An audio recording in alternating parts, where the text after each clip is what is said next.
Hello, welcome to everyone. Hello friends, welcome to my channel etc teacher. তো etc teacher চ্যানেলে আপনাদের সবাইকে স্বাগত। আজকে আমরা যে বিষয়টা নিয়ে আলোচনা করতে যাচ্ছি, এই বিষয়টা হচ্ছে কি ন্যারেশন এন্ড সেকেন্ড পার্ট। মনে রাখবেন, ন্যারেশনের সেকেন্ড পার্টটা নিয়ে আজকে আমরা আলোচনা করব। সেকেন্ড পার্ট মানে দ্বিতীয় ধাপটা আজকে স্টার্ট হয়েছে। আপনারা যদি ন্যারেশনের ফার্স্ট পার্টটি মানে প্রথম পার্টটি যদি কেউ না দেখে থাকেন এখন পর্যন্ত, তাহলে প্রথম পার্টটি একটু দেখে আসুন। কারণ হচ্ছে প্রথম পার্টটা না দেখলে দ্বিতীয় পার্টটাতে বোঝার ক্ষেত্রে একটু অসুবিধার সৃষ্টি হতে পারে। হ্যাঁ, সঙ্গে থাকবেন বন্ধুরা। তো ন্যারেশনে দেখুন, আজকে আমি বলেছিলাম ন্যারেশনের জন্য আরো কিছু ট্রিক দেব। হ্যাঁ, আজকের ভিডিওর মধ্যে গত ভিডিওতে বলেছিলাম আমি। গত ভিডিওতে কিছু প্রাইমারি কিছু রুলস আমি দিয়েছি এবং एग्जांपल দিয়েছি। তো আজকের যে ট্রিকগুলা, আজকের যে রুলস গুলা দেখুন। প্রথমে একটা কোয়েশ্চেন দিয়ে স্টার্ট করেছি। কোয়েশ্চেন, ন্যারেশন কি? সবচেয়ে ইম্পর্টেন্ট বিষয় হচ্ছে ন্যারেশন কি। ন্যারেশন দেখুন, ন্যারেশন হলো ডিরেক্ট স্পিচকে মানে সরাসরি বক্তব্যকে, ডিরেক্ট স্পিচকে সরাসরি বক্তব্যকে বা সরাসরি বক্তব্যকে হ্যাঁ ইনডাইরেক্ট স্পিচ বা পরোক্ষ বক্তব্যে পরিণত করা। ইনডাইরেক্ট স্পিচ বা পরোক্ষ বক্তব্যে পরিণত করা। মনে করুন আপনি একজন স্টুডেন্ট, ক্লাস 12 এর স্টুডেন্ট মনে করুন। আচ্ছা, এবার হচ্ছে কি আপনার বন্ধু আপনাকে বলেছে কি রে, মানে রাস্তায় পেয়ে বলেছে, কি বলেছে, কি রে কালকে স্কুলে যাবি? আচ্ছা, আপনার বন্ধু আপনাকে রাস্তায় পেয়ে বলেছে কি রে কালকে স্কুলে যাবি? আর ওই কথাটা আপনি এসে আপনার বাড়িতে এসে আপনার বাবাকে বলছেন। কি বলছেন আপনি? আপনি কিভাবে বলবেন? আপনি বলবেন তো এইভাবে যে বাবা, আমার বন্ধু আমাকে বলেছিল যে আমি কালকে স্কুলে যাব কিনা। এইভাবেই তো। তো এটা হচ্ছে কি আপনি যে আপনার বন্ধুর বক্তব্যটা এসে আপনার বাবার কাছে বলেছেন, এটার নামই হচ্ছে ন্যারেশন। আপনার বন্ধুর যে সরাসরি বক্তব্যটা, এটাকে আপনি কি পরোক্ষভাবে আপনার দ্বারা আপনার বন্ধুর বক্তব্য আপনার বাবার কাছে এসে পৌঁছেছে, এটার নাম হচ্ছে কি ন্যারেশন। তো দেখুন, ইনডাইরেক্ট স্পিচ ও পরোক্ষ বক্তব্যে পরিণত করা, হ্যাঁ এটা হচ্ছে ন্যারেশন। তো তারপরে দেখুন স্টার মার্ক দেওয়া আছে, ডাবল স্টার। ন্যারেশন করতে গেলে রিপোর্টিং বার সবচেয়ে ইম্পর্টেন্ট বিষয়। রিপোর্টিং বার, রিপোর্টিং স্পিচ এবং রিপোর্টেড স্পিচ, এই তিনটি নাম বিশেষ উল্লেখযোগ্য। হ্যাঁ, রিপোর্টিং বার, reporting speech and reported speech, এই তিনটা নাম অলওয়েজ আপনাকে মনে রাখতে হবে এবং ভালোভাবে চিনে নিতে হবে। তাদের ফেস কাটিংটা চিনে নিতে হবে, তারা দেখতে কেমন, লাল, নীল, হলুদ, সাদা, সবকিছু কিন্তু আপনাকে বুঝে নিতে হবে। তো আমি আর 2 মিনিটের মধ্যে আপনাদেরকে এই তিনটা বিষয় ক্লিয়ার করছি। দেখুন, एग्जांपल দিচ্ছি। প্রথমেই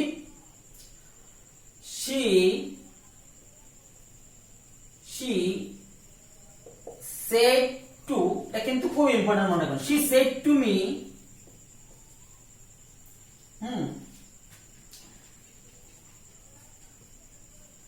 I am happy. I am happy. She said to me I am happy. বাংলাটা কি? বাংলাটা হচ্ছে সে আমাকে বলেছিল। সে আমাকে বলেছিল, কি বলেছিল? বলেছিল আমি সুখী। বলেছিল আমি সুখী।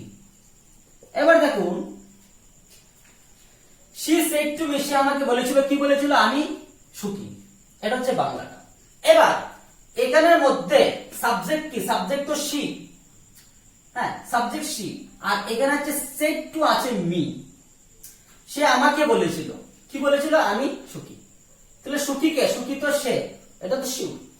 এখানের মধ্যে এই যে জায়গাটা, এই যে টোটাল জায়গাটা, এটাকে আপনি কি বলবেন? এটাকে বলবেন আপনি, এই প্রথম যে স্পিচটা, এটাকে বলবেন কি? Reporting, reporting speech. এটাকে বলবেন রিপোর্টিং স্পিচ। এই প্রথম জায়গাটা একদম মি পর্যন্ত, হি সেড টু মি, এটাকে বলে রিপোর্টিং স্পিচ। আর এখানে দেখুন আছে সেড, এটা একটা ভার্ব। সেড কি? একটা ভার্ব। সে সেড সেড ভার্বের কয়টা ফর্ম আছে? তিনটা ফর্ম আছে ভার্বের। যদি ভার্ব ফর্ম নিয়ে কারো ডাউট থাকে তাহলে আমি ভার্ব ফর্মের উপর একটা ভিডিও করেছি, ভার্ব ফর্মের উপর এটা একটু দেখে আসুন, ঠিক আছে? তো ভার্বের কয়টা ফর্ম থাকে? তিনটা ফর্ম থাকে। হ্যাঁ, তো এটা কি? হ্যাঁ, এটা হচ্ছে ভার্বের 2 নাম্বার ফর্ম, এটা হচ্ছে ফার্স্ট ফর্মে, মনে রাখবে এটা হচ্ছে কোন ফর্মে? ফার্স্ট ফর্মে। তো এই যে ভার্বটা, এই ভার্বটা হচ্ছে গিয়ে কি ভার্ব? এটাকে বলে রিপোর্টিং, রিপোর্টিং ভার্ব। এটাকে বলে কি ভার্ব? Reporting verb. তো সেটটা হচ্ছে রিপোর্টিং ভার্ব, আর she said to me, total সেন্টেন্সটা, টোটাল এই যে প্রথম পার্টটা এটা হচ্ছে রিপোর্টিং স্পিচ। রিপোর্টিং ভার্ব শুধু সেড, আর প্রথম পার্টটা হচ্ছে রিপোর্টিং স্পিচ। ক্লিয়ার? এইবার হচ্ছে এই জায়গাটা, এই জায়গাটার নাম কি? এটার নাম হচ্ছে মানে সেকেন্ড পার্টটা সেন্টেন্সের, যেটা হচ্ছে বক্তব্য, এটা হচ্ছে গিয়ে রিপোর্টেড, রিপোর্টেড স্পিচ। এটা হচ্ছে রিপোর্টেড স্পিচ, মানে বক্তা যা বলেছে। এখানে বক্তাকে, বক্তা তো সি তো বক্তা, বক্তা যা বলেছে এটাই কি বলে? এটা কি বলে কি? হ্যাঁ, এটা কি বলে? Reported speech. তো আশা করি আপনাদের জিনিসটা clear. Reporting speech, reporting verb and reported speech, এই তিনটা জিনিস কিন্তু খুবই গুরুত্বপূর্ণ। হ্যাঁ, এইবার আমরা চলে যাচ্ছি হ্যাঁ আনসার। এটার আনসারটা কিভাবে হবে? তো দেখুন, আনসারটা হবে ওইভাবে, সে আমাকে বলেছিল আমি সুখী, সে আমাকে বলেছিল মানে আগে বলেছিল অতীতে, তা সেটুর পরিবর্তে কি হবে? সেটুর পরিবর্তে কি হবে?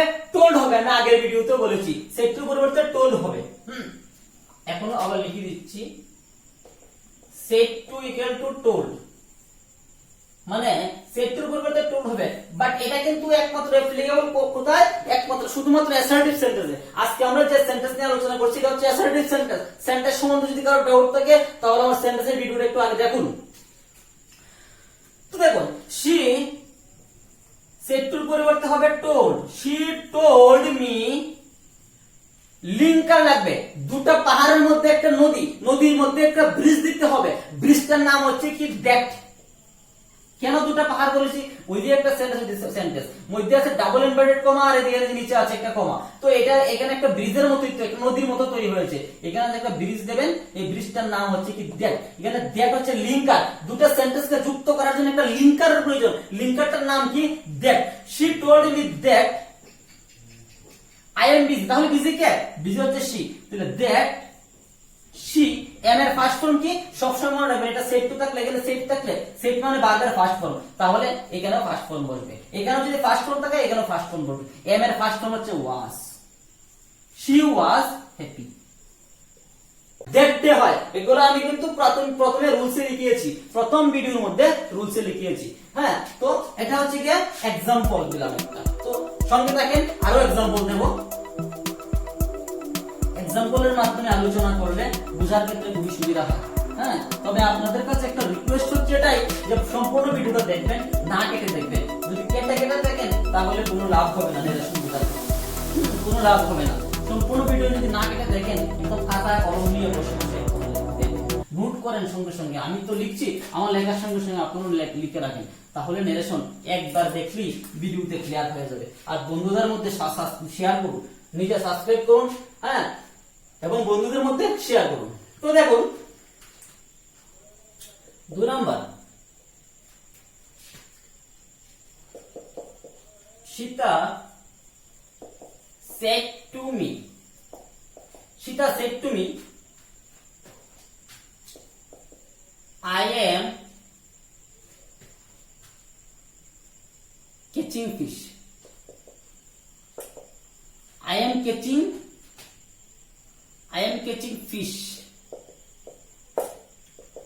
Sita shed to me, Sita আমাকে বলেছিল, সীতা আমাকে কি বলেছিল? আমি মাছ ধরছি। মাছ কে ধরছে? সীতা ধরছে। মাছ কে ধরছে? সীতা। দেখুন, সীতা আমাকে বলেছিল, Sita shed to me, Sita কাকে বলেছে? আমাকে বলেছিল। কি বলেছিল? আই এম ক্যাচিং ফিশ, মানে আমি মাছ ধরছি। মাছ কে ধরছে? সীতা না আমি? আমি তো প্রশ্ন আসে না, মাছ তো আপনাকে সীতা বলেছে আমি মাছ ধরছি, মাছ তাহলে কে ধরছে? আপনাকে যদি সীতা বলে যে আমি মাছ ধরছি, তাহলে মাছ কে ধরছে? সীতা ধরছে। Same, Sita shed to me, Sita আমাকে বলেছে আমি মাছ ধরছি। বেঙ্গলিটা লিখে দিই, সীতা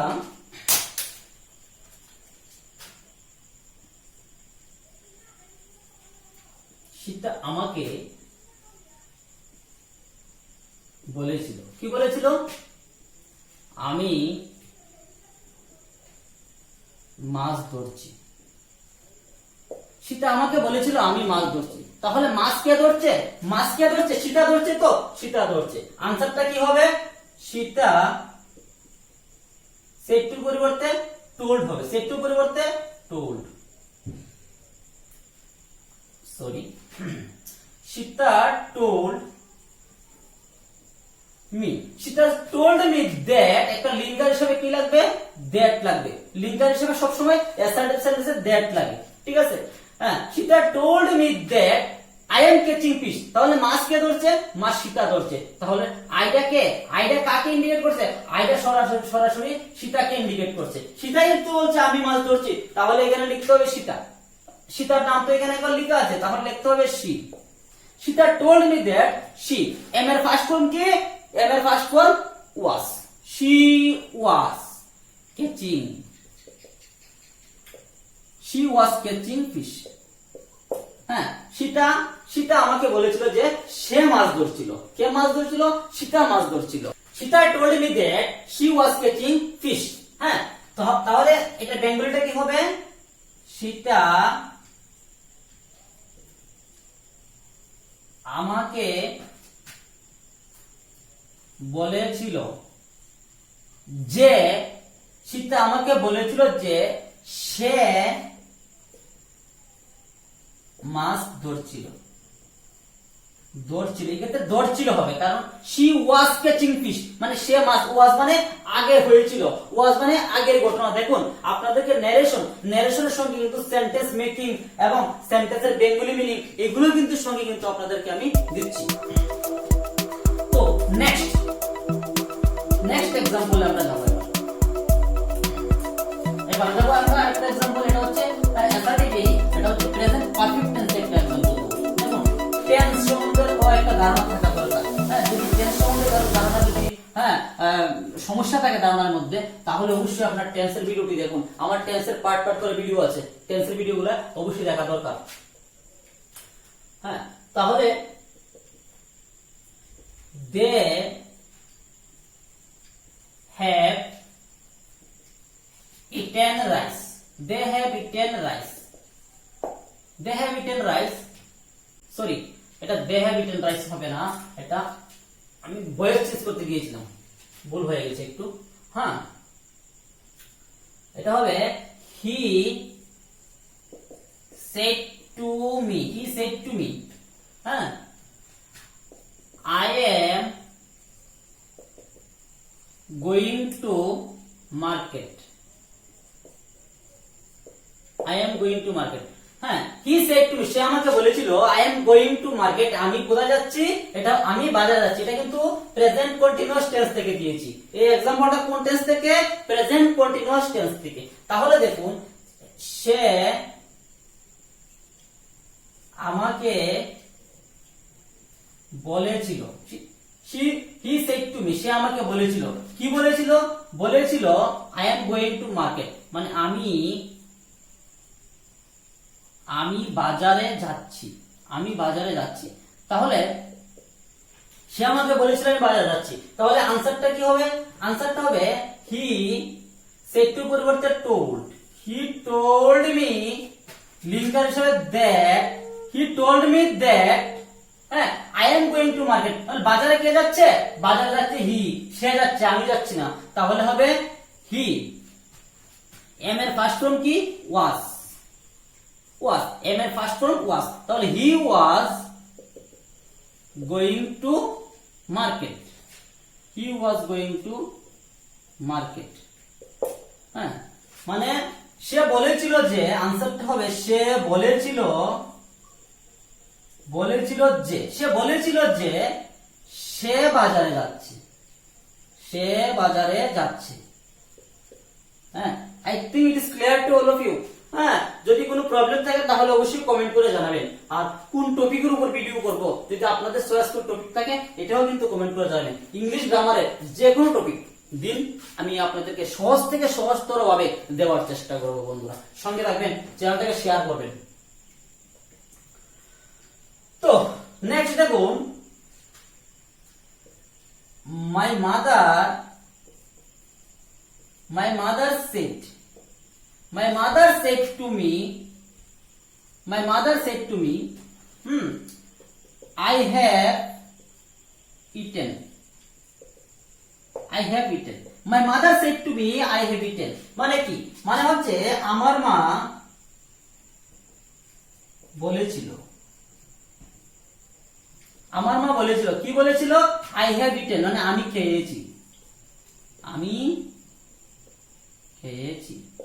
আমার মা বলেছিল আমি খেয়েছি। তাহলে কে খেয়েছিল? কে খেয়েছে? My mother said to me, আমার মা বলেছিল আমি খেয়েছি। খেয়েছে কে? আমার মা খেয়েছে, আমি না তো। তাহলে এখানে আইডা কাকে ইন্ডিকেট করছে?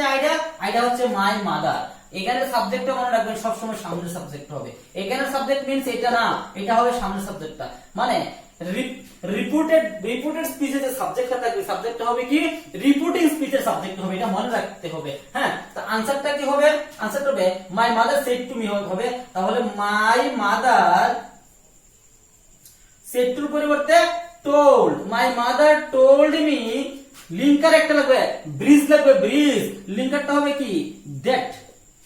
My mother told me that I have eaten মানে আমি খেয়েছি। তাহলে কে খেয়েছে? My mother told me that she have এর ফার্স্ট ফর্ম কি? এক্ষেত্রে ফার্স্ট ফর্ম বসবে এখানে। যেহেতু এখানে সেড টু আছে, সেড তো ভার্বের 2 নম্বর ফর্ম, তাহলে এই ভার্বেরও 2 নম্বর ফর্ম বসবে। তাহলে হ্যাভ এর ফার্স্ট ফর্ম কি? হ্যাঁ, she had eaten হবে। মানে আমার মা বলেছিল যে সে ভাত খেয়েছিল, এক্ষেত্রে হবে খেয়েছিল। এই হচ্ছে গিয়ে এক্সাম্পল। তো আজকের ভিডিওতে এই পর্যন্তই। আরো ভিডিও দেবো, কারণ মাত্র অ্যাসাইনমেন্ট সেন্টেন্স স্টার্ট হয়েছে। অ্যাসাইনমেন্ট সেন্টেন্সের উপরে আরো 2-3টা ভিডিও করার চেষ্টা করছি। তারপর আছে ইন্টারভিউ, আছে ইম্পারেটিভ, আছে অবজেক্টিভ, আছে এক্সপ্লেনেটরি। সমস্ত সেন্টেন্সের ভিডিও আমি আপনাদেরকে একদম সহজ থেকে সহজতর, একদম জলের মতো করে দেওয়ার চেষ্টা করব। মানে যেটা বলে না, ধান তো শক্ত, ধান ভেঙে কি হয়? চাল হয়, চাল ভেঙে কি হয়? ভাত হয়। মানে ভাত একদম নরম, যেটা আমরা খাই, ওইভাবে একদম ভাত বানিয়ে দেওয়ার চেষ্টা করবো ধানটাকে আমি আপনাদের সামনে। তো আপনাদের কাজটা কি এবার? আপনাদের কাজটা হলো ভিডিওটা যারা দেখেছেন কেমন লেগেছে কমেন্ট করবেন। এখন হ্যালো, এখন কমেন্ট করুন। আর যারা সাবস্ক্রাইব করুননি, একদম ঠিক না, সাবস্ক্রাইব করে নিন চ্যানেলটা, শেয়ার করে দিন বন্ধুদের মধ্যে, যাতে আমি আর উৎসাহ পাই, আরো বেশি করে ভিডিও করতে পারি। Bye, take care.